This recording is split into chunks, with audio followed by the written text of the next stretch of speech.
Berapa lama data info GTK berubah setelah sinkronisasi Dapodik? Kalau data sebenarnya itu udah real time ya, walaupun nggak real time 100% ya, jadi udah selisih paling sekitar 1-2 jam kalau untuk data ya, karena kita kan ada apa namanya ya, sinkron antara data Dapodik dengan datanya GTK tuh sebenarnya udah real time.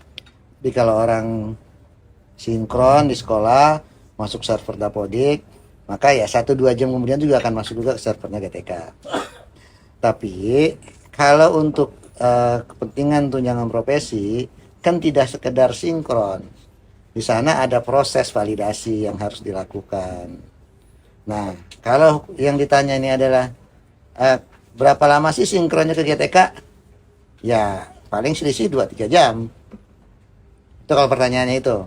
Tapi kalau pertanyaannya berapa lama sih data sinkron masuk ke info GTK? Kan itu yang bertanya kan? Nah, kalau dia masuk ke info GTK, yaitu dia harus melalui proses validasi. Nah, berapa lama proses validasi itu sangat tergantung dari kelengkapan data dan segala macam. Jadi satu orang dengan orang lain bisa jadi nggak sama.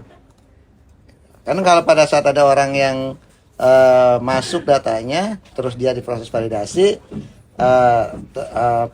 pada saat orang itu sudah terbit SKTP, maka data ini tidak akan pernah berubah. Tapi teman yang dalam satu sekolah, dia datanya akan berubah sesuai dengan data sinkron yang terakhir yang terbaca.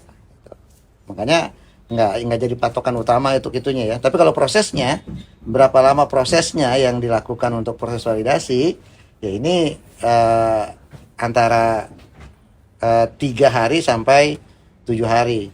Ini juga tergantung dari berapa banyak proses yang harus dilakukan. Nah, kalau misalnya proses yang model sekarang ini ada proses juga validasi untuk P3K, maka proses validasi itu pun akan ditambahkan ke dalam proses validasi yang dilakukan untuk tunjangan profesi.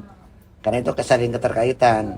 Jadi menghitung ketersediaan gurunya. Kan kalau P3K kan menghitung ketersediaan guru. Nah, maka otomatis proses validasi untuk P3K pun akan diinjekkan. Nah, ini akan menjadi lebih lama. Jadi tidak seperti yang standar awal yang mungkin cuma 3 hari sampai 7 hari itu selesai ya. Jadi antara 1 mingguan itu bisa. Ini kalau sekarang ini bisa sampai 2 mingguan.